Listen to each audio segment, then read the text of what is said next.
Good evening, friends. Tonight we'll drift into a slow and gentle journey through Norse myths and ancient tales of thunder.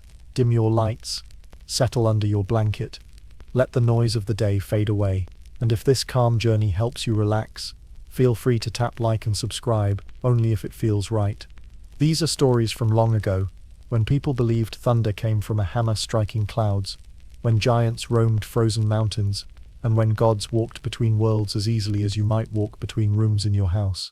And let me know in the comments where you're tuning in from, and what time it is in your city right now. It's always fascinating to see who's joining us from around the world, whether you're watching the sunset or seeing the first light of dawn. Now, dim the lights, maybe turn on a fan for that soft background hum, and let's begin.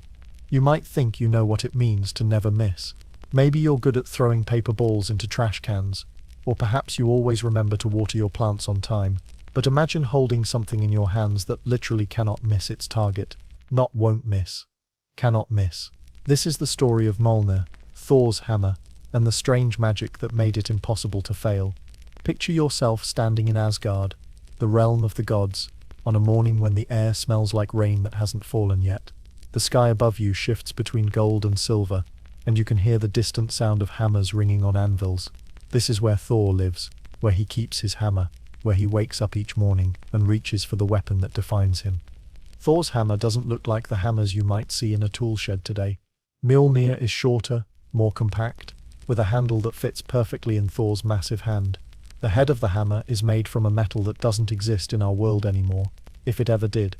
Some say it was forged from the heart of a dying star. Others claim it was made from stone that fell from the very edge of the universe. But the most amazing thing about Mjolnir isn't what it's made of. It's what it does when Thor throws it. You see, this hammer has a mind of its own. When Thor hurls it through the air, it doesn't just fly toward its target like a normal object would. It seeks its target. It hunts for it.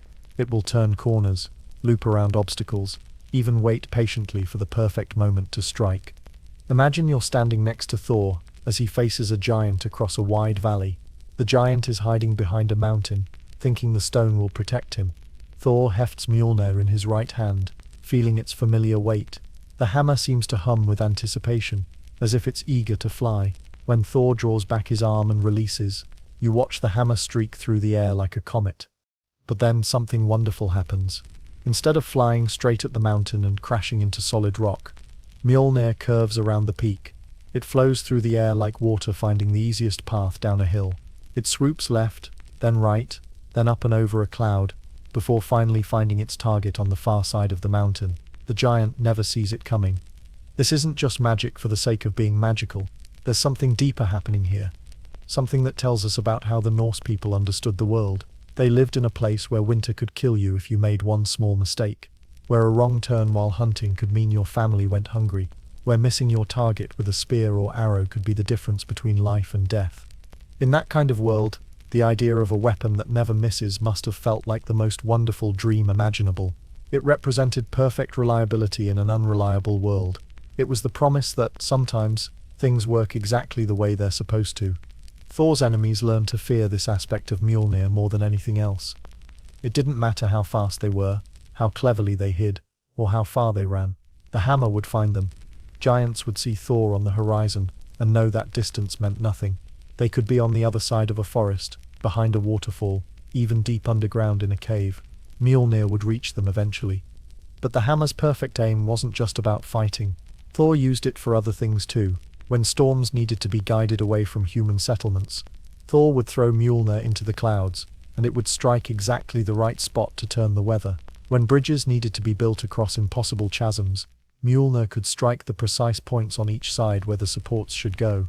Sometimes Thor would use his hammer's perfect aim for smaller things. Legend says he once threw Mjolnir to knock a single apple from a tree for a hungry child, sending the hammer soaring across 3 valleys to gently tap the stem of just the right fruit. The apple fell softly into the child's hands while Mjolnir returned to Thor with barely a whisper through the air. You might wonder if Thor ever got tired of having a weapon that never missed. If perhaps he sometimes wanted the challenge of having to aim carefully, of possibly failing. But Thor understood something important about Mjolnir's gift. The hammer never missed, because it was connected to Thor's true intentions, not just his conscious aim. When Thor threw Mjolnir in anger, It would strike hard enough to shatter mountains. When he threw it to protect someone, it would hit with just enough force to drive away a threat without causing unnecessary harm. When he threw it playfully, it might bounce harmlessly off its target, like a child's ball. The hammer somehow knew what Thor really wanted, even when Thor himself wasn't entirely sure. There were times when Thor would test this strange connection. He would close his eyes and throw Mjolnir, while thinking of something he needed. The hammer would disappear into the distance, sometimes for hours, before returning with the task completed. Once, Thor threw Mjolnir, while thinking about how lonely his friend Balder looked. The hammer returned 3 days later, having somehow convinced a family of lost travelers to visit Balder's hall, bringing him the company he needed. The magic that made Mjolnir never miss wasn't just in the hammer itself, it was in the bond between Thor and his weapon. They had learned each other's nature over countless years. Thor understood that the hammer would always do what needed to be done. Mjolnir understood that Thor's heart, despite his sometimes gruff manner, always aimed toward protecting others. As you drift off to sleep tonight, you might dream of holding something that never fails you. Not because it's perfect, but because it knows you so well that it can be perfect for you. You might imagine the feeling of absolute trust, of knowing that when you reach for something important, it will be there, ready to fly exactly where it needs to go. But what made this hammer so special in the first place? How did a simple tool become something that could think and choose and never fail? That story begins with a trick, a challenge, and the sound of hammers ringing in a workshop far beneath the ground. You know that feeling when someone plays a prank that accidentally leads to something wonderful? When a joke that seems terrible at first turns out to create something amazing? That's exactly what happened the day Loki's mischief brought Thor the greatest weapon the gods had ever seen. Picture a quiet morning in Asgard, the kind where mist clings to the golden halls, and everyone moves a little slower than usual. Thor's wife, Sif, is sleeping peacefully in their bed, her beautiful golden hair spread across her pillow like sunlight on water. Her hair is famous throughout the 9 realms, long, thick strands that catch light like spun gold and flow like wheat in a summer breeze. Loki, the trickster god, happens to be wandering past their window. Now Loki isn't evil, exactly. He's more like that friend who always has to poke at things to see what happens. His mind works differently than other gods, where they see something beautiful and think how lovely. Loki sees something beautiful and thinks what would happen if I changed it. On this particular morning, Loki looks through the window and sees Sif's golden hair gleaming in the early light. An idea begins to form. Not a cruel idea, really. More of a curious one. What would happen if Sif's hair was gone? How would she react? How would Thor react? What would everyone do? Before he can think better of it, Loki slips into the room quiet as a shadow. He produces a small, sharp knife and begins cutting. Sif's hair falls away in golden cascades, so silently that she doesn't wake up. Strand by strand, Loki removes all of that beautiful hair until Sif's head is completely bald. Then he steps back and realizes he's made a terrible mistake. When Sif wakes up and discovers what's happened, her cry of dismay echoes through all of Asgard. Thor comes running, and when he sees his wife's bald head and her tears, his rage shakes the foundations of their hall. Thunder rolls across clear skies, lightning flickers in Thor's eyes. Loki, Thor's voice booms like a mountain splitting in half. He finds the trickster god trying to hide behind Odin's throne and grabs him by the throat. You will fix this, or I will pound you into paste so fine that not even the ravens will recognize what's left of you. Loki, dangling from Thor's massive fist, realizes he needs to think fast. I can fix it, he gasps. I know where to get hair even more beautiful than what Sif had before. This is actually a lie. Loki has no idea how to fix what he's done, but he's always been good at thinking on his feet, and right now his feet aren't even touching the ground. Thor sets him down with a thud that cracks the floor. You have 3 days, he growls. 3 days to bring back my wife's beauty, or I'll show you what happens to liars who hurt the people I love. Loki spends the rest of that day pacing back and forth, trying to figure out how to make hair more beautiful than spun gold. Finally, he remembers stories he's heard about the dark elves who live in Alfheim. These aren't the tall, graceful elves you might imagine. These are small, clever beings who live deep underground and can craft things that seem impossible. The journey to Alfheim takes Loki down paths that twist through roots of the Great World Tree. The deeper he goes, the darker it gets, until he's walking by the light of glowing mushrooms and following the sound of distant hammering. When he finally reaches the workshop of the Sons of Ivaldi, the most skilled craftsman in all the 9 realms. He's got dirt under his fingernails and desperation in his heart. The sons of Ivaldi are tiny beings, no taller than your waist, but their hands can shape metal and magic like clay. Their workshop glows with forge fire, and the air rings with the sound of hammers on anvils. When Loki explains what he needs, their eyes light up with interest. "Hair more beautiful than gold?" says the eldest brother. "We can do that, but it will cost you." Loki agrees to pay whatever they ask. He watches as they begin their work, spinning strands of light itself into threads finer than spider silk. They weave moonbeams and starlight together, creating hair that doesn't just look like gold, it glows with its own inner light. When they're finished, they hand Loki a headdress of hair so beautiful it makes him gasp. "But wait," says another brother. "We're feeling creative today. Let us make 2 more gifts for the gods. No extra charge." They craft a spear for Odin, Gungnir, which will never miss its target when thrown. They build a ship for Freya, Skidbladnir, which can fold up small enough to fit in a pocket but expand to carry an army. Loki watches in amazement as impossibility after impossibility takes shape under their skilled hands. But on his way back to Asgard, Loki's competitive nature gets the better of him. He encounters 2 dwarven brothers, Eitri and Brokra, who claim they're even better craftsmen than the sons of Ivaldi. Before he knows it, Loki has bet his own head that the sons of Ivaldi can make better gifts than these dwarves can. Eitri and Brokra accept the challenge. They disappear into their forge for 3 days and 3 nights. You can hear them working around the clock, hammering, melting, shaping. Sparks fly from their workshop like angry stars. The very ground trembles with the force of their creation. When they emerge, they're carrying 3 gifts that make even Loki's eyes widen. First, a golden boar for Freya that can run through air and water faster than any horse. Second, a golden ring for Odin that will create 8 identical copies of itself every 9 nights. And third is a hammer. It doesn't look like much at first glance. The handle seems too short, barely long enough for a proper grip. But when Eitri places it in Loki's hands, the trickster god feels power humming through it like a sleeping storm. The dwarves explain that this hammer Mjolnir will never miss its target when thrown.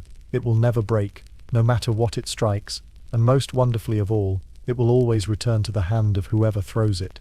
When Loki returns to Asgard with all 6 gifts, the gods are astounded. Sif weeps with joy when she puts on her new hair.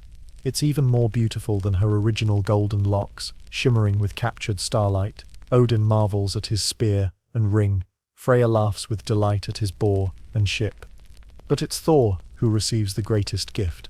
When he lifts Mjolnir for the first time, lightning flickers around the hammer's head. Thunder rolls in the distance. The weapon feels like an extension of his own arm, as if it was always meant to be there. The gods declare that while all the gifts are wonderful, Mjolnir is the most valuable. It will protect Asgard from giants and monsters. It will defend the innocent and punish the wicked. It will be Thor's companion through countless adventures. Loki tries to collect his winnings from the dwarven brothers, but they point out something clever. He bet his head. True, but he never bet his neck. Since they can't take his head without damaging his neck, which wasn't part of the bargain, they settle for sewing his lips shut for a while, as punishment for his smooth talking. As you settle deeper into your blankets tonight, think about how the best things sometimes come from the worst mistakes. Loki's thoughtless prank could have destroyed a friendship, could have brought lasting sadness to Sif. Instead, it led to the creation of the most famous weapon in Norse mythology, forged by craftsmen who took pride in making the impossible real. Sometimes our mistakes open doors we never knew existed. Sometimes the things we break can be rebuilt stronger and more beautiful than before. And sometimes, just sometimes, a moment of chaos leads to something that will protect and serve for all time. But there's something curious about Thor's hammer. Something the dwarves mentioned only briefly. Why was the handle so short? What happened during those 3 days of forging that left Mjolnir with what seemed like a flaw? That story has its own quiet mystery. If these gentle stories of Norse mythology are helping you unwind, consider subscribing to join our growing community of nighttime listeners. Your subscription helps us continue creating these peaceful journeys through ancient tales. There's something peaceful about watching craftsmen work, isn't there? The steady rhythm of hammer on metal, the glow of forge fire, the careful attention to detail that turns raw materials into something beautiful and useful. But what happens when that careful work gets interrupted at just the wrong moment? Let's go back to that workshop deep in the earth. where the dwarven brothers Eitri and Brokkr are forging gifts to win their bet with Loki. The air is thick with heat and the smell of hot metal. Sparks dance through the darkness like tiny falling stars. Both brothers work with the focused intensity of master craftsmen who know they're creating something extraordinary. Eitri stands at the great bellows, pumping air into the forge to keep the fire burning at exactly the right temperature. This isn't ordinary fire. It burns with colors you don't see in the normal world, deep blues and silver whites that make the very air shimmer. The metal they're shaping for Mjolnir needs this special heat to accept the magic they're weaving into it. Brokkr works at the anvil, his hammer singing as it shapes the red-hot metal. Each strike is perfectly placed, perfectly timed. The hammer's head takes shape slowly, carefully, as Brokkr folds power into every curve and edge. This isn't just metal work. It's magic being given physical form, one hammer blow at a time. Keep the bellows steady, brother. Brokkr calls over the ring of his hammer. The magic is delicate at this stage. If the temperature changes even slightly, we'll have to start over. Eitri nods, maintaining his steady rhythm on the bellows. Pump, rest, pump, rest. The fire roars with each push of air, then settles to a steady burn during each pause. It's meditative work, requiring complete concentration. Your mind has to empty of everything, except the rhythm and the heat and the sound of your brother's hammer, shaping something that will last forever.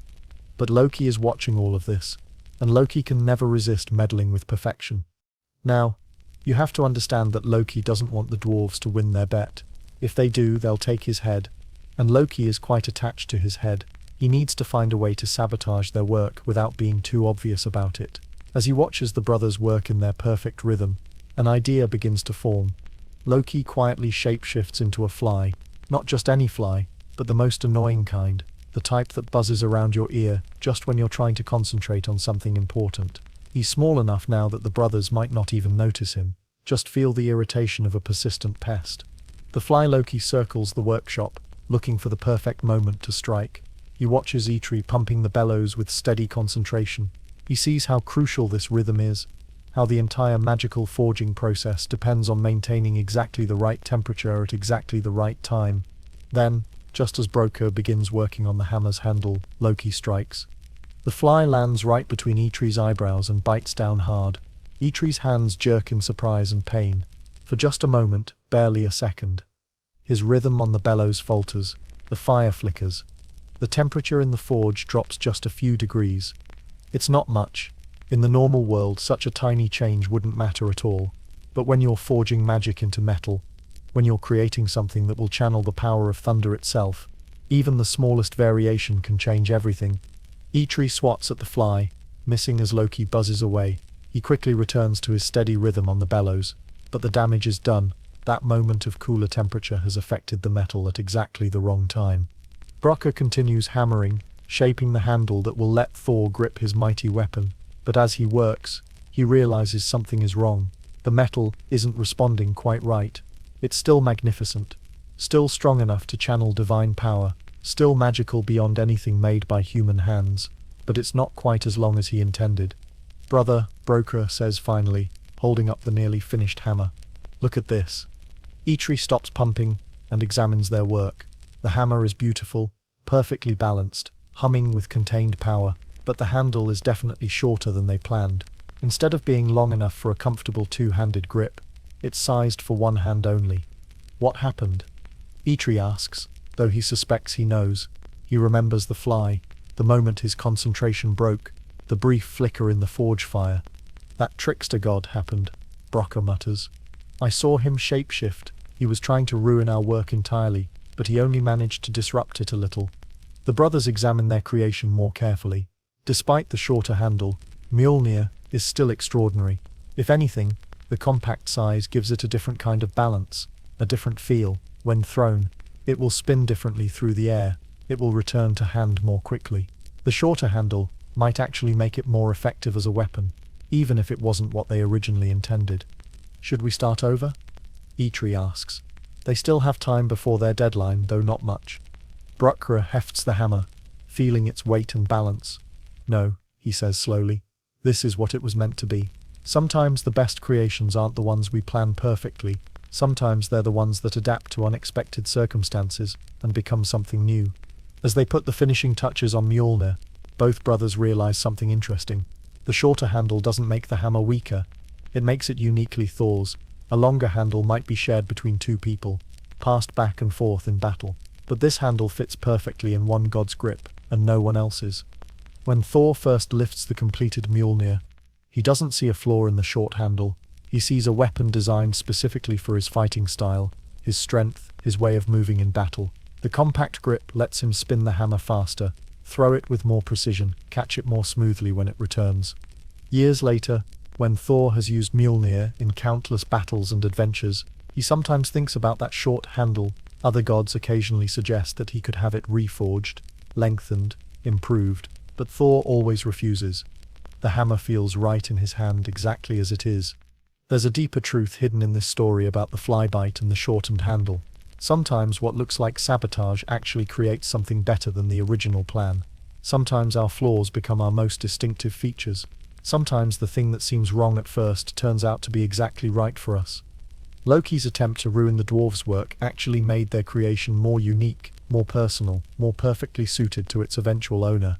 The god of mischief tried to cause failure and accidentally contributed to success. It's the kind of irony that probably made Loki laugh once he realized what had really happened.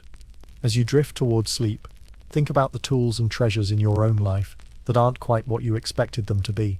The book with the torn cover that became your favorite. The slightly dented mug that fits your hands perfectly. The friend who seemed too quiet at first, but turned out to understand you better than anyone. Sometimes the most perfect things are the ones with small imperfections that make them uniquely ours. Sometimes a flybite at just the wrong moment creates exactly the right result. And sometimes what seems like sabotage is really just life's way of making something ordinary into something extraordinary.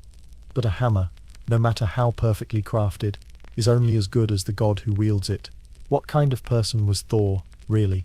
What did it mean to be the god who carried thunder itself in his hand? Imagine having so much power that your footsteps shake mountains, your voice echoes across valleys, and your very presence changes the weather. Now imagine trying to live a normal life with that kind of overwhelming strength. This is the gentle contradiction at the heart of Thor's story. A god powerful enough to level cities who spends most of his time trying to help farmers and fishermen. Picture Thor on an ordinary morning in Asgard. Before any great adventures or mighty battles, he wakes up in his hall, Bilskern, which has more rooms than any building needs. 540 in total, though Thor has never counted them all himself. The hall is built to accommodate his size and strength, with doorways twice as wide as normal, and furniture made from the strongest oak trees in all the 9 realms. When Thor stretches as he gets out of bed, the floorboards creak like ships in a storm. When he yawns, servants 3 rooms away pause in their work, thinking they heard distant thunder. These aren't things he does on purpose. They're just part of being Thor, part of carrying the essence of storms inside a body that looks mostly human. Thor's morning routine is probably not what you'd expect from the god of thunder. He doesn't spend his time planning battles or polishing weapons. Instead, he often stands by his great window, looking out over the 9 realms, watching for signs that someone needs help. His eyes, which flash with lightning when he's angry, are surprisingly gentle when he's at rest. You see, Thor's power isn't just about fighting giants and monsters, though he does plenty of that. His real job is managing weather across all the worlds. Every thunderstorm that brings needed rain to drought-stricken fields. That's Thor's work. Every lightning strike that splits a dead tree so new growth can flourish. That's Thor being careful and precise with power that could flatten forests. When Thor picks up Mjolnir each morning, the hammer doesn't just give him the ability to throw thunderbolts, it connects him to every storm cloud in every realm. He can feel where rain is needed, where winds should blow, where lightning needs to strike to prevent larger disasters. The hammer helps him channel his natural storm power with the precision of a master craftsman. On this particular morning, Thor senses something troubling in Midgard, the realm of humans. There's a village where the crops are failing because the rains haven't come in weeks. The people are starting to worry about winter, about whether they'll have enough food stored to survive the cold months ahead. Thor could solve this problem in an instant. One mighty storm, one overwhelming downpour, and the drought would be broken.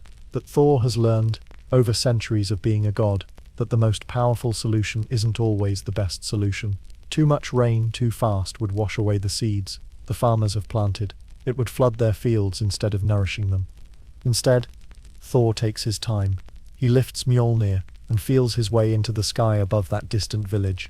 Gently, carefully, he begins to gather moisture from the sea, pulling it inland in wisps and currents too small for human eyes to see. He builds clouds like a child building with blocks, layer by layer, making sure they're the right kind of clouds for a soft, steady rain. This delicate work takes hours. Thor stands perfectly still in his hall, his consciousness spread across miles of sky, his power focused down to the level of individual raindrops. When the rain finally begins to fall in that distant village, it comes down like a blessing, steady, gentle, soaking into the earth exactly as deeply as the crops need. The villagers never know that a god spent his morning ensuring their harvest would be saved. They just look up at the grey clouds and smile, grateful that the drought has finally broken. This is how Thor prefers it. He's not a god who needs constant worship or recognition.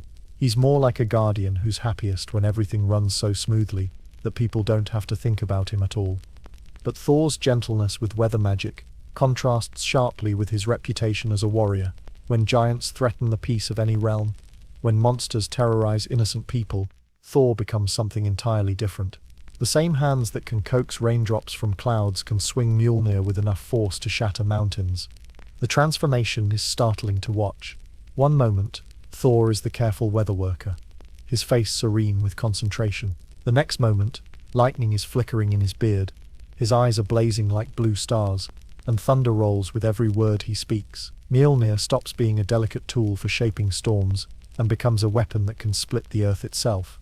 Yet, even in battle, Thor tries to be measured in his responses. He's learned that his full power is too much for most situations. A giant that seems terrifyingly huge to humans is, to Thor, more like an unruly child that needs to be sent to its room than an enemy that needs to be destroyed. Many of Thor's fights end not with death, but with the giant running away, suddenly realizing that picking a fight with the god of thunder was a very poor decision. There are stories of Thor arriving at a village that's being terrorized by a frost giant, only to discover that the giant is stealing food because its own homeland has been devastated by an avalanche. Instead of fighting, Thor uses Mjolnir to clear the avalanche, helps the giant replant its garden, and then makes sure both the giant and the village have enough to eat through the winter. This is what makes Thor different from gods of thunder in other mythologies. He's not a distant, wrathful deity who throws lightning bolts from on high. He's more like a very large, very powerful friend who happens to live in the neighborhood. When something goes wrong, people don't fear Thor's intervention. They hope for it. Children, especially, seem to understand Thor instinctively. There are tales of him sitting carefully on tiny stools in human cottages, sharing meals with families, listening to children's stories about their pet goats or their favorite fishing spots.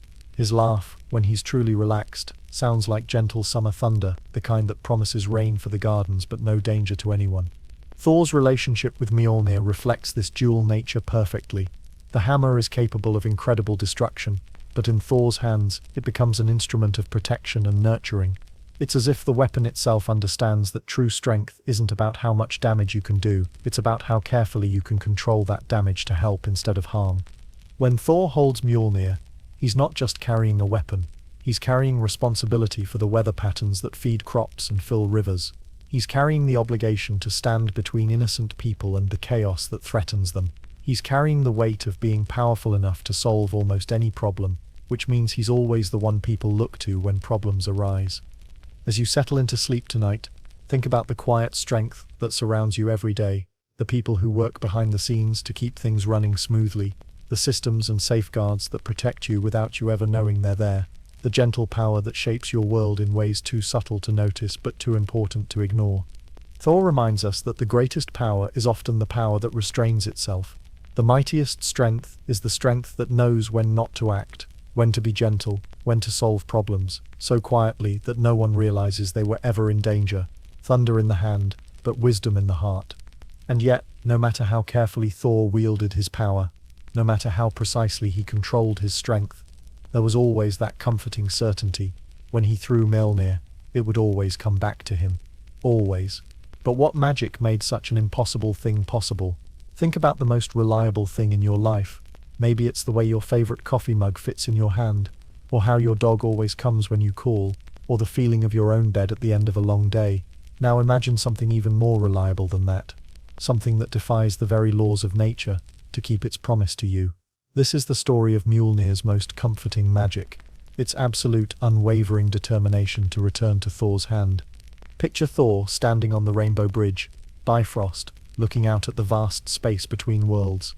Stars wheel overhead like distant candles, and the great void stretches in every direction farther than even godly eyes can see.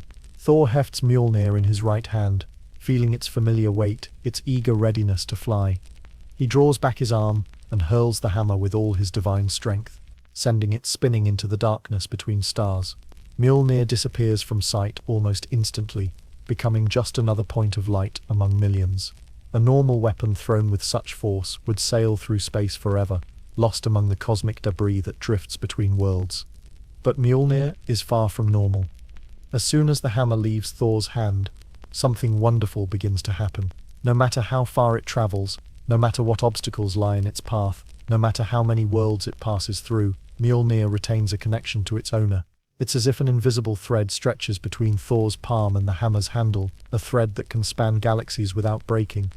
The magic that makes this possible isn't just about the hammer finding its way back, it's about the hammer wanting to come back. Mjolnir doesn't return to Thor because it has to. It returns because that's where it belongs, where it's happiest, where it can fulfill its purpose of protecting and serving.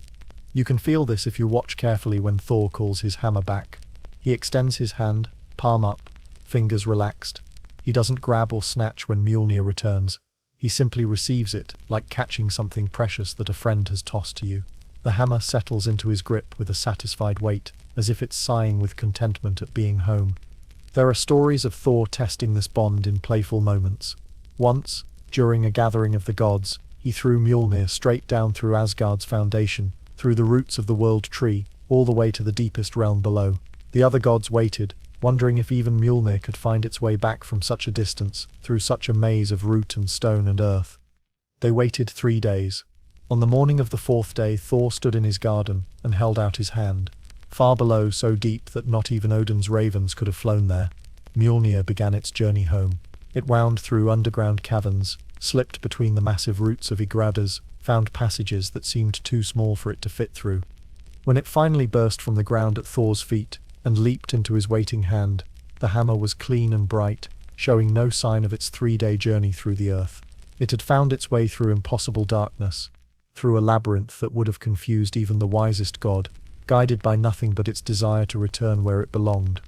The magic works across more than just distance, though. Mjolnir can return through time itself when necessary. There are tales of Thor throwing his hammer into the past to prevent disasters before they happen, or into the future to ensure help will be there when it's needed. In each case, the hammer completes its mission, and then finds its way back to the exact moment when Thor needs it most. Once a clever giant tried to trap Mjolnir by catching it in a net made from the roots of mountains, thinking that if the hammer couldn't move, it couldn't return to Thor. The giant built an elaborate trap in a deep canyon, using magic and engineering to create what seemed like an inescapable prison. When Thor threw Mjolnir, and it became caught in the giant's trap, the giant laughed with triumph. Now, he declared, the god of thunder is powerless. His precious hammer will never return. But the giant had misunderstood how Mjolnir's magic worked. The hammer didn't return by following a straight path through space. It returned by taking whatever path was necessary. When the direct route was blocked, Mjolnir simply found another way. The trapped hammer began to vibrate, then to spin. It spun faster and faster until it became a blur, then faster still until it seemed to disappear entirely. What the giant was seeing was Mjolnir spinning through dimensions, slipping sideways through reality itself to escape the physical trap. A moment later, the hammer materialized in Thor's hand, leaving the giant staring at an empty net and wondering what had just happened. The mountain roots were still there, still strong, still perfectly capable of holding any normal object. But Mjolnir wasn't bound by the same rules as normal objects. This ability to return creates a unique kind of trust between Thor and his weapon. When Thor throws Mjolnir, he's not just launching an attack, he's temporarily giving away his most precious possession, secure in the knowledge that it will come back to him. It's an act of faith repeated thousands of times, and the faith has never once been betrayed. Sometimes Thor throws Mjolnir not to strike something, but simply because he needs both hands free for other work. The hammer will hover patiently nearby, or go run a quick errand, or even entertain itself by practicing flight patterns. always ready to return the instant Thor calls. Children who hear these stories sometimes ask if Mjolnir ever gets tired of flying back and forth, if it ever wants a vacation from its duties. But those who know the hammer's true nature understand that returning to Thor isn't work for Mjolnir, it's joy. The hammer is happiest when it's moving, when it's serving its purpose, when it's fulfilling the bond of loyalty that was forged into its very essence. There's something deeply comforting about this magic. In a world full of uncertainty, where even gods sometimes fail, and magic sometimes goes wrong, Mjolnir represents absolute reliability. It's the promise that some bonds are stronger than distance, stronger than obstacles, stronger even than the fundamental forces of nature. When Thor sleeps at night, Mjolnir rests beside his bed, close enough that he could reach it without even opening his eyes. But the hammer's presence there isn't just about convenience, it's about companionship. After thousands of years together, Thor and Mjolnir have become more than god and weapon. They're partners, friends, two parts of a whole that work together to protect the 9 realms. As you drift towards sleep, think about the things in your life that always return to you, the people who stay loyal through distance and time, the memories that come back when you need them most, the sense of home that follows you wherever you go, ready to settle around you like a familiar blanket.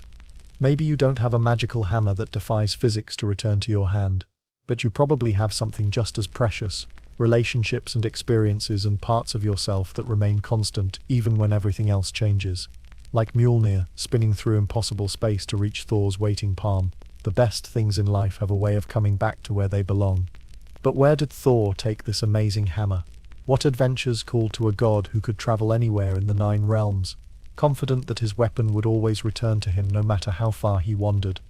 These ancient tales of loyalty and magic continue to unfold through our peaceful journey. If you're finding comfort in these stories, a gentle subscription helps support our quiet corner of Norse mythology. Let these tales carry you softly toward rest. There's something wonderfully comforting about a long, slow journey with no particular hurry to reach the destination. The kind of travel where you notice small details, the way morning mist clings to valleys, how different birds sing in different places, the particular smell of rain in unfamiliar forests. This is the story of one of Thor's gentler adventures, a journey that took him through all 9 realms not to fight monsters or save the world, but simply to check on things, to see how everyone was doing. Picture Thor setting out from Asgard on a morning when the golden halls gleam softly in early sunlight. He's not rushing off to answer a distress call or racing to prevent some disaster. Instead, he's decided to take what you might call a vacation. Though for Thor, a vacation means visiting every realm to make sure the weather systems are working properly and that no one needs help. His first stop is Alfheim, the realm of the Light Elves. You step down from the Rainbow Bridge into a world that seems made of crystal and starlight. Everything here has a gentle glow, as if the very air is infused with moonbeams. The elves who greet Thor are tall and graceful, moving like dancers even when they're just walking to the market or tending their gardens. The Light Elves don't need Thor's help with weather. Their realm has perfect climate by nature, with soft rains that fall only at night and sunshine that's never too hot or too cold. But they do have a small problem. They're too polite to mention directly. Some of their most delicate flowers, the ones that bloom only in starlight, have been wilting lately. Thor spends a peaceful afternoon investigating, Mjolnir resting comfortably in his hand as he examines the starflowers.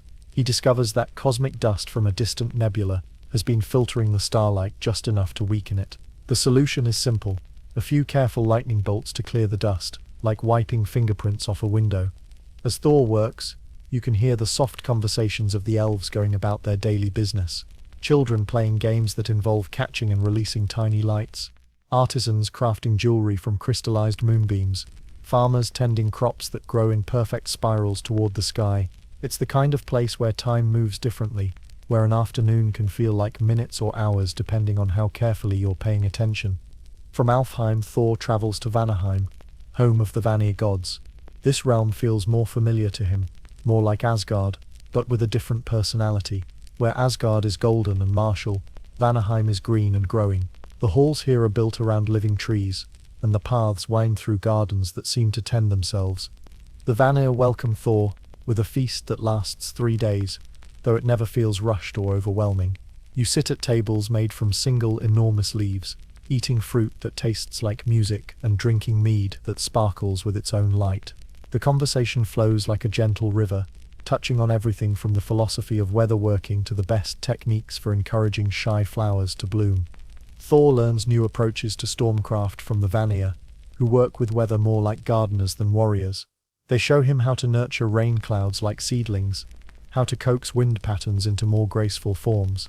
It's not that Thor's methods are wrong, but the Vanir offer a gentler perspective that he finds refreshing. Next comes Midgard, the realm of humans, which Thor knows well but never gets tired of visiting. Each time he travels here, humans have built new things, learned new skills, found new ways to work with the challenges of their world. You walk with Thor through villages where children play with wooden toys, where craftsmen shape pottery and weave cloth, where farmers work fields that stretch to the horizon. Thor doesn't announce himself when he visits Midgard. He prefers to travel as just another large, friendly stranger, perhaps a merchant or a warrior heading home from distant lands. This lets him see how humans are really doing, not just how they act when they know a god is watching. In one village, he discovers that the local blacksmith has been trying for months to forge a particular type of horseshoe, one strong enough for the rocky mountain paths, but light enough not to tire the horses. Thor spends an evening in the smithy, offering suggestions from his experience watching the dwarven masters work. He never mentions that he's a god, and the blacksmith never guesses. They just work together, two craftsmen sharing techniques by the glow of forge fire. The journey to Jotunheim, realm of the giants, requires more caution. This isn't because the giants are necessarily hostile, many of them are quite reasonable, but because Thor's reputation here is complicated. He's defeated a lot of giants over the years, though usually ones who are causing problems for other people. You travel with Thor through landscapes that dwarf even his godly size, mountains that scrape the belly of the sky, forests where individual trees are large enough to hold entire human cities in their branches, rivers that run so deep and wide they might as well be inland seas. To Thor's surprise, many of the giants he encounters are pleased to see him, not because they want to fight, but because his presence means the weather has been working properly. Giants, it turns out, are great believers in functional weather systems. They appreciate Thor's work, keeping the storms regular and the seasons changing on schedule.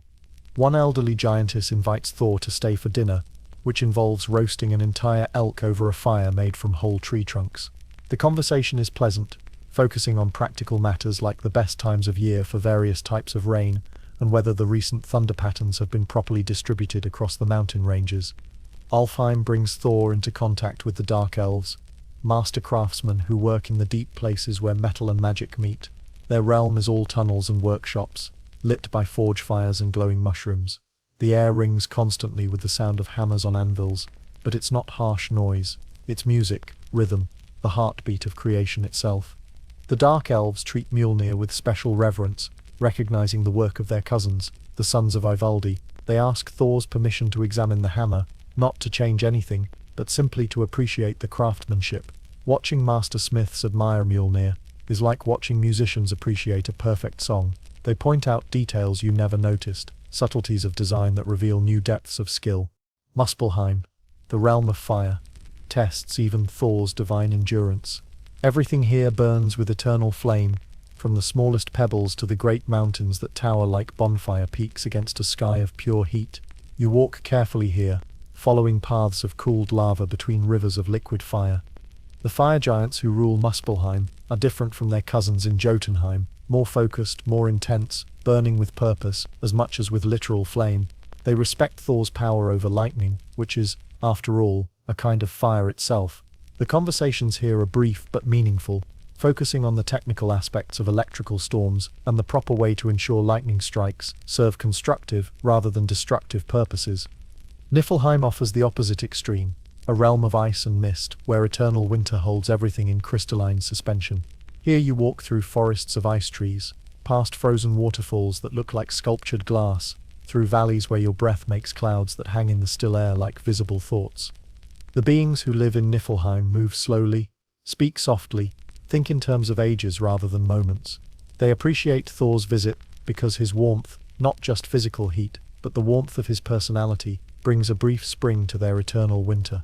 Flowers bloom in his footsteps, only to freeze again when he passes, but the temporary beauty is treasured. Finally, Thor descends to Helheim, the realm of the dead, ruled by his niece Hel.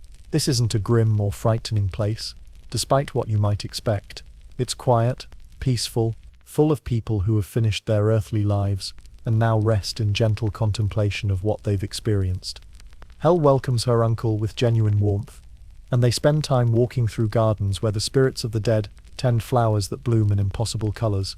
The conversation here is philosophical, touching on the meaning of life and death, the value of memory, the way stories live on even after their tellers are gone. When Thor finally returns to Asgard, Mjolnir heavy with the satisfaction of a journey well traveled, he brings with him new perspectives on his role as protector of the Nine Realms. He's seen how interconnected everything is, how the weather he manages in one realm affects the others, how the peace he maintains creates space for countless small daily miracles. As you settle into sleep, think about your own journeys, not just the physical trips you've taken, but the mental and emotional travels that have shaped who you are. The way visiting new places, meeting different people, and seeing unfamiliar perspectives can change how you understand your own home and responsibilities. Thor's journey reminds us that sometimes the best adventures are the ones without urgent destinations, the ones that let us notice details we usually miss, the ones that show us how our small actions ripple out to affect the larger world in ways we never imagined. But every traveler, even a god, sometimes faces their worst nightmare. For Thor, that nightmare would be simple and terrifying, waking up to discover that Mjolnir, his constant companion, was gone. What would happen on such a day? There are few things more disturbing than waking up and realizing something essential is missing. You know the feeling, that moment of panic when you can't find your keys or your phone, or that important document you need for today's meeting. Now imagine that feeling magnified 1,000 times. Imagine waking up as the god of thunder, only to discover that your legendary hammer has vanished in the night. Picture Thor on what starts as an ordinary morning in Asgard. The sun rises golden over the great hall of Bilskern, birds sing in the world tree's branches, and everything seems perfectly normal. Thor stretches, yawns loud enough to rattle the windows, and reaches automatically for Mjolnir, which always rests beside his bed. His hand closes on empty air. For a moment, Thor doesn't understand what's happening. He sits up, fully awake now, and looks around his chamber. No Mjolnir beside the bed. No Mjolnir on the weapon rack. No Mjolnir anywhere in sight. He searches frantically, tossing aside furniture that takes 6 normal men to lift, checking places where the hammer couldn't possibly be hidden. The silence in Thor's hall is wrong. You realize. Mjolnir always hums with barely contained power, a sound so constant that you only notice it when it's gone. Without that familiar vibration in the air, everything feels hollow, incomplete, like a song with half the notes missing. Thor's first thought is that this must be one of Loki's pranks. The trickster god has hidden Mjolnir before, though never for very long, and never where Thor couldn't eventually find it. But when Thor storms through Asgard looking for Loki, he finds his brother sitting peacefully in Odin's hall, reading scrolls and looking genuinely surprised by Thor's distress. "I didn't take your hammer," Loki says, and Thor can tell he's speaking the truth. Loki's lies are usually elaborate and entertaining. His truths are simple and direct. When did you last see it? Thor tries to remember. The previous evening he had placed Mjolnir in its usual spot before going to sleep. He always does. In thousands of years he has never forgotten, never been careless with his most precious possession. The hammer was there when he closed his eyes. It was gone when he opened them. Word spreads quickly through Asgard that Thor's hammer is missing. The other gods gather to help search, but their efforts reveal nothing. Mjolnir hasn't fallen into any crevice or gotten caught behind any furniture. It hasn't been borrowed by another god for some legitimate purpose. It has simply disappeared. Without Mjolnir, Thor discovers, he feels strangely vulnerable, not just because he lacks his mighty weapon, but because he's lost his connection to the storms and weather patterns he normally manages. He can still hear thunder in the distance, can still sense where rain is needed, but it's like trying to work while wearing thick gloves. The fine control is gone. Odin calls his ravens, Hugin and Munin, and sends them flying across all 9 realms to search for the missing hammer. Ravens see everything, remember everything, and these 2 ravens see and remember more than most. They return with disturbing news. Mjolnir is nowhere to be found in any realm they can reach. The implications of this are troubling. Mjolnir isn't just any weapon. It's one of the treasures that protects all of existence from chaos. Without it, the giants and monsters who threaten the peace of the realms might grow bold. Worse, without Thor's weather management, storms might run wild, droughts might persist, and the delicate balance that keeps all worlds functioning might begin to break down. As the day progresses, Thor's mood grows darker. He paces through Asgard like a caged storm, his footsteps leaving small cracks in the golden streets. Lightning flickers in his hair and beard without Mjolnir to channel it properly. Other gods give him plenty of space, recognizing the signs of barely controlled divine fury. But it's not just anger that Thor feels. It's loss, deep and personal. Mjolnir has been his companion for so long that losing it feels like losing part of himself. The hammer doesn't just amplify his power, it understands him, responds to his moods, shares his dedication to protecting others. Without it, Thor feels incomplete in a way that has nothing to do with combat effectiveness. Freyjo finds Thor sitting alone in his hall as the sun sets, staring at the empty space where Mjolnir should be. The goddess of love and war understands loss in all its forms, and she recognizes the particular pain of being separated from something that defines you. "Tell me what happened," she says gently, settling beside him on a bench built for giants. Thor recounts the morning again, searching his memory for any detail he might have missed. As he speaks, a troubling possibility begins to emerge: the complete absence of clues, the way Mjolnir vanished without leaving any trace. This suggests magic far beyond ordinary thievery. What if? Freyja suggests carefully. Someone didn't steal Mjolnir from your hall. What if they stole it from existence itself? What if someone has hidden it, not just in another place, but in another state of being entirely? This idea chills Thor more than the thought of simple theft. If Mjolnir has been moved outside normal reality, finding it might require more than searching. It might require bargaining, trickery, or abilities that even Thor doesn't possess. As night falls over Asgard, Thor makes a decision. Tomorrow he will begin a different kind of search. Not just looking for his hammer, but investigating who has the power and motivation to make it disappear so completely. The theft of Mjolnir isn't just a crime against Thor personally. It's an act of war against the ordered peace of all 9 realms. That night, Thor sleeps poorly. His dreams are filled with the sound of Mjolnir's voice. Not words, but the deep harmonic vibration that has been the background music of his life for millennia. In his dreams, the hammer is calling to him from somewhere impossibly distant, somewhere he can't reach no matter how far he travels or how desperately he searches. When Thor wakes the next morning, his resolve has hardened into something diamond bright and unbreakable. Whoever has taken Mjolnir doesn't understand what they've done. They haven't just stolen a weapon. They've awakened something in Thor that's been sleeping for centuries. The patient, gentle protector is still there, but now he's joined by something older and more primal. The storm itself, wild and untamed, and absolutely determined to reclaim what belongs to it. The theft of Mjolnir has revealed something important about Thor's character. Without his hammer, he doesn't become helpless or lost. Instead, he becomes more focused, more dangerous, more purely himself than he's been in ages. The hammer amplifies his power, but the power itself comes from within. And now that power is fully awakened and searching for what was taken. As you prepare for sleep, think about the things you couldn't bear to lose, not just objects, but relationships, abilities, or aspects of yourself that feel essential to who you are. Consider how losing something precious might reveal strengths you didn't know you had, might force you to become more resourceful, more determined, more creative in your approach to problems. Thor's loss of Mjolnir is terrifying, but it's also revealing. It shows us that true strength doesn't depend entirely on external tools, no matter how powerful those tools might be. Sometimes losing what we think we can't live without teaches us what we're really made of underneath. But who would dare steal from the god of thunder? Who would be bold enough, clever enough, or desperate enough to take the most dangerous weapon in all the 9 realms? The answer, it turns out, lies with someone who has been watching Thor for a very long time, planning the perfect theft. Some people are patient planners, the type who spend years carefully working toward a goal, waiting for exactly the right moment to make their move. Others act on impulse, seeing an opportunity and grabbing it before they've fully thought through the consequences. The giant Thran was definitely the first type. Unfortunately for him, he planned so carefully that he forgot to consider what would happen if his plan actually succeeded. Picture Thrym in his hall in Jotunheim, surrounded by the kind of luxury that giants consider impressive. Ice sculptures that never melt, despite being constantly warmed by massive fires, furniture carved from entire mountain peaks, drinking horns made from the tusks of creatures that died out before humans learned to make fire.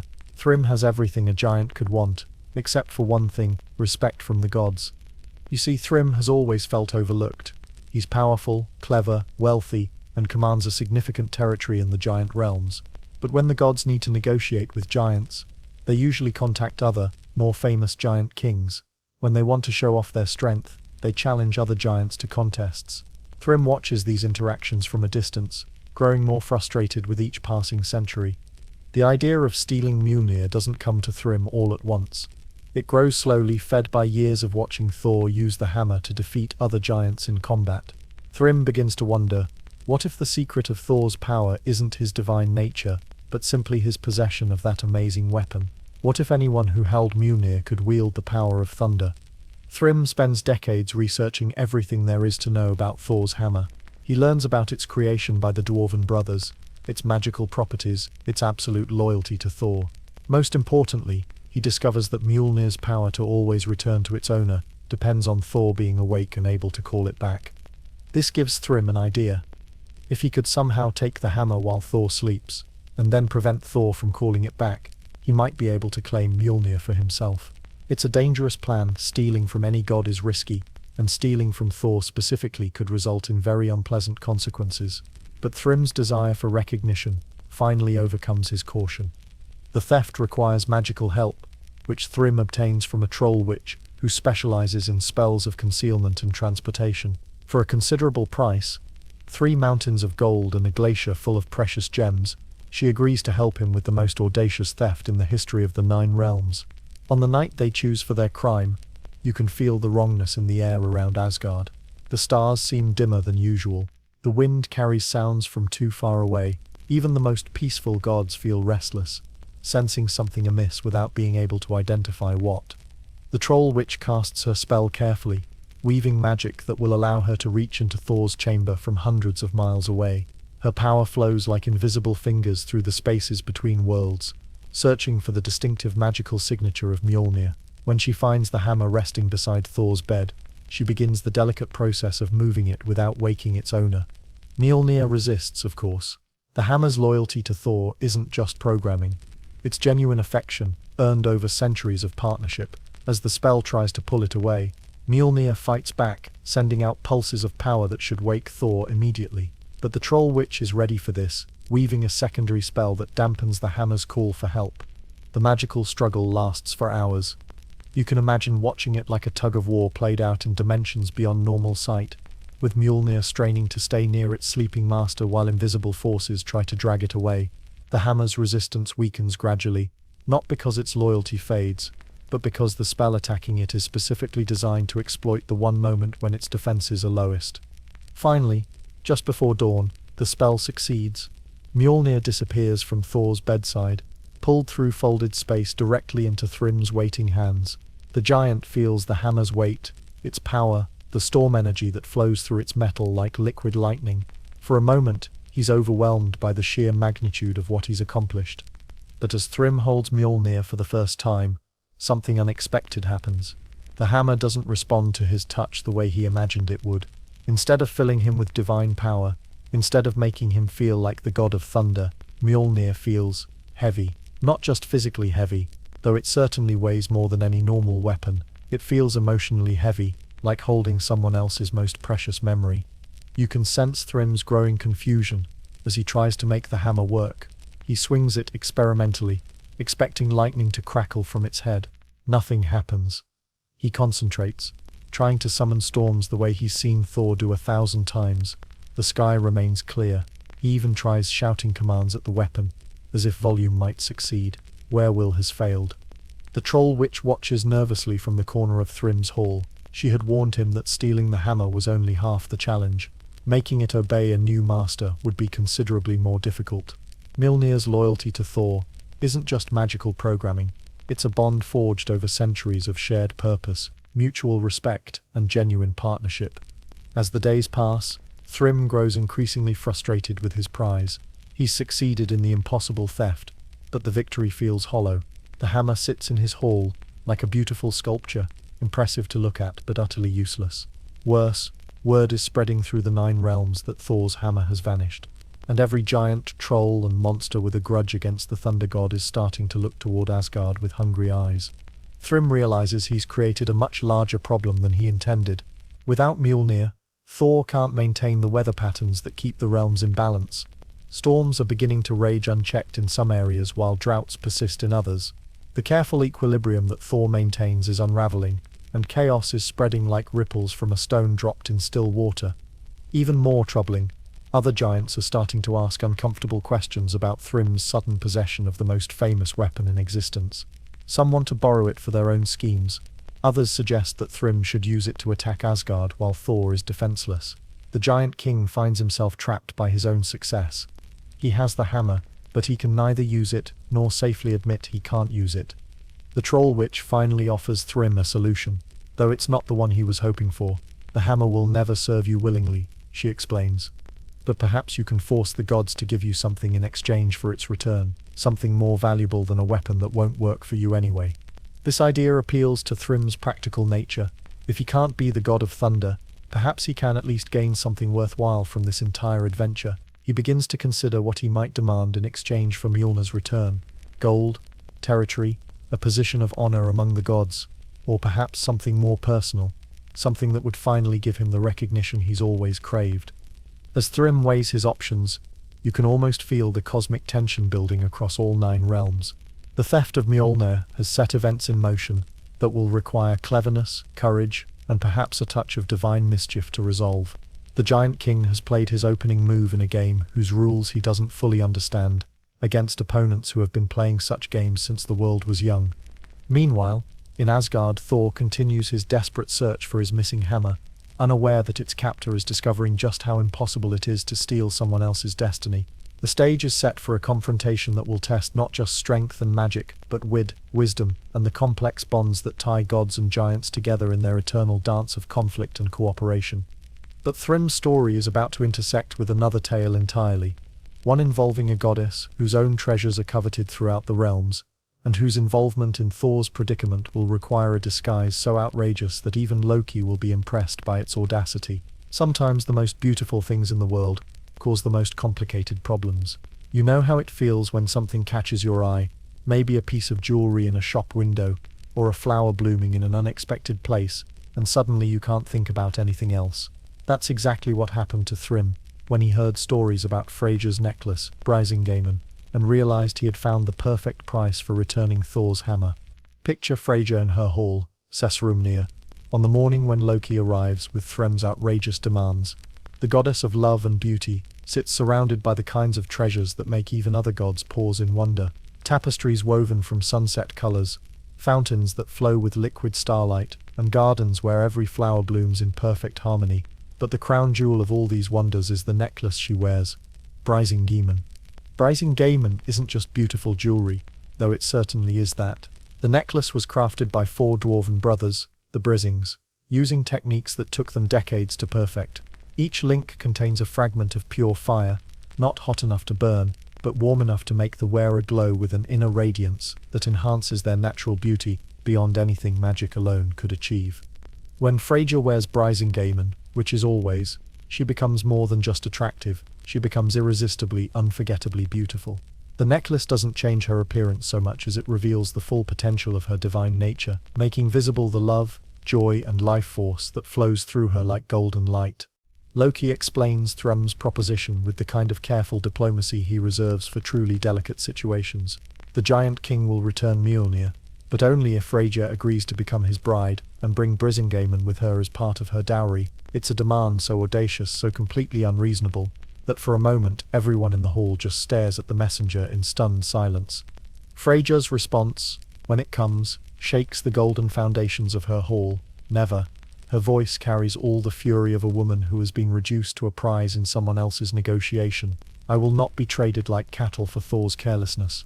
Find another way. Lightning flickers around her necklace, and every flower in her gardens wilts simultaneously from the heat of her rage. The gods gather in emergency council to discuss this impossible situation. Without Mjolnir, Thor grows more dangerous and unpredictable each day, his uncontrolled power threatening to tear holes in the fabric of reality itself. But asking Freyja to sacrifice her freedom for Thor's hammer is unthinkable. There has to be another solution, some clever way to outwit Thrym without giving him what he wants. It's Heimdall, the watchman of the gods, who suggests the idea that will solve everything. What if, he says slowly, We give Thrym exactly what he asked for, but not in the way he expects. What if Thor goes to the wedding as the bride? The silence that follows this suggestion is so complete you could hear a snowflake landing on silk. Thor, disguised as Freyja, the god of thunder, with his massive frame and flowing beard, pretending to be the goddess of beauty. It's so ridiculous that it just might work. If they can figure out how to make it believable.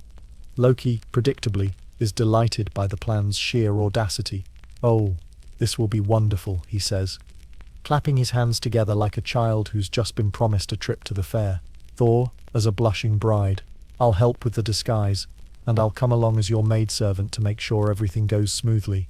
Thor's objections to this plan are loud, lengthy, and creative in their use of thunder-based metaphors.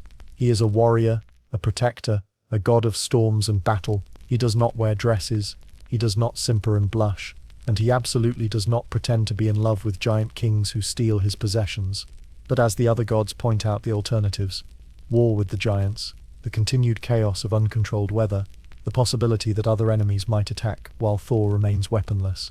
The thunder god's resistance gradually crumbles. He agrees to the disguise, but only if Loki promises to help him reclaim Mjolnir the moment they're close enough to grab it.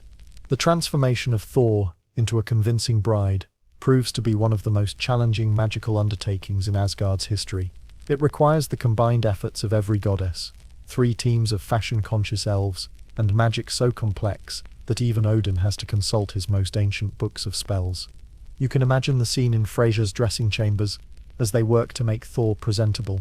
The goddess herself, despite her anger at the situation, finds herself caught between irritation and helpless laughter as she tries to teach Thor how to walk gracefully in a dress. Smaller steps, she keeps saying, glide, don't stomp, and for all the gods' sake, stop scratching your beard through the veil. The spell work required to make Thor look feminine is intricate beyond belief. Not just illusion magic to soften his features and hide his beard, but behavioral enchantments to help him remember to speak softly, sit properly, and resist the urge to challenge anyone who looks at him funny to single combat. The magical effort leaves several minor goddesses exhausted and gives Loki a headache that lasts for 3 days. Freyja contributes the final, crucial touch, a replica of Bresingamen so perfect that only she can tell the difference. "If Thrym is going to demand my necklace," she says as she fastens the false Bresingamen around Thor's neck, "let him have a copy that will turn to coal the moment I will it to. That should teach him about trying to steal from goddesses." As the preparations reach completion, you can sense the mixture of nervous excitement and barely suppressed laughter that fills Asgard. The plan is risky, ridiculous, and relies entirely on Thrym's assumption that no god would ever be desperate enough to attempt such an outrageous deception. But as Thor stands before the mirror in his wedding dress, veil, and false necklace, even he has to admit that the disguise is surprisingly convincing. The fake Freyja, who will travel to Jotunheim, looks beautiful, demure, and properly excited about her upcoming wedding. Only the occasional flash of lightning in her eyes hints at the storm that rages beneath the feminine facade. Loki, dressed as a maidservant, and practically vibrating with anticipation for the chaos to come, makes final adjustments to Thor's veil. As they prepare to depart for Thrym's Hall, where a wedding feast and the recovery of Mjolnir await, you can feel the cosmic forces aligning for what will become one of the most talked-about adventures in Norse mythology. The god of thunder is about to attend his own wedding. The goddess of beauty is about to get her revenge on someone who dared to treat her like property, and the trickster god is about to help orchestrate a deception so elaborate that songs will be sung about it for centuries. But pulling off this masquerade will require more than just good disguises and careful acting. It will require Thor to do something that might be even more difficult than fighting giants. He'll have to sit quietly, speak gently, and trust in cleverness rather than strength to solve his problems. There's something deeply satisfying about watching a perfect plan unfold, especially when that plan involves tricking someone who definitely deserves to be tricked. As Thor and Loki travel toward Thrym's Hall in their elaborate disguises, you can almost feel the anticipation building like electricity in the air before a storm. This is the moment when months of planning, magical preparation, and sheer audacity will either succeed brilliantly or fail spectacularly. Picture the scene as their cart approaches Thrym's massive hall in Jotunheim. The building rises from the frozen landscape, like a mountain made of carved ice and polished stone, its walls decorated with the kind of artwork that giants consider impressive. Scenes of enormous hunts, battles with creatures the size of small islands, and feasts where entire herds of cattle serve as appetizers. Thrym himself waits in the courtyard, dressed in his finest robes and practically glowing with anticipation. The giant king has spent weeks preparing for this wedding, calling in favors from across the 9 realms to ensure that his marriage to the most beautiful goddess in existence will be remembered forever. He has no idea that his carefully planned triumph is about to become the most embarrassing day of his very long life. You can sense Thor's barely contained tension as their cart draws to a stop. Every instinct he has screams at him to leap from the vehicle, search the hall until he finds Mjolnir, and reclaim his weapon through simple, direct violence. Instead, he has to sit perfectly still, speak softly when spoken to, and pretend to be delighted about marrying a giant who stole his most precious possession. Loki, playing his role as the devoted maidservant, helps his disguised mistress down from the cart with elaborate care. "Mind your dress, my lady," he says, in a voice pitched perfectly to carry to the watching giants. "We wouldn't want you to stumble on your wedding day." The concerned solicitude in his tone is so convincing that even Thor almost believes it for a moment. Thrym approaches his bride with the kind of nervous excitement you might see in someone meeting their childhood hero. He's dreamed of this moment for months, winning the hand of Frasier, claiming Brasingamen as his prize, and finally gaining the recognition he's always felt he deserved. The irony that none of this is real, that he's actually greeting his greatest enemy in disguise, adds a layer of cosmic humor to the scene. "My beautiful Frasier," Thrym says, bowing as gracefully as a giant can manage. "Welcome to my hall, my realm, my heart. Tonight we shall feast in celebration of our union, and tomorrow the 9 realms will witness our wedding." He reaches out to take Thor's hand, and the disguised thunder god has to use every ounce of his self-control not to crush the giant's fingers in his grip. The wedding feast that follows becomes a masterclass in barely controlled chaos disguised as a peaceful celebration.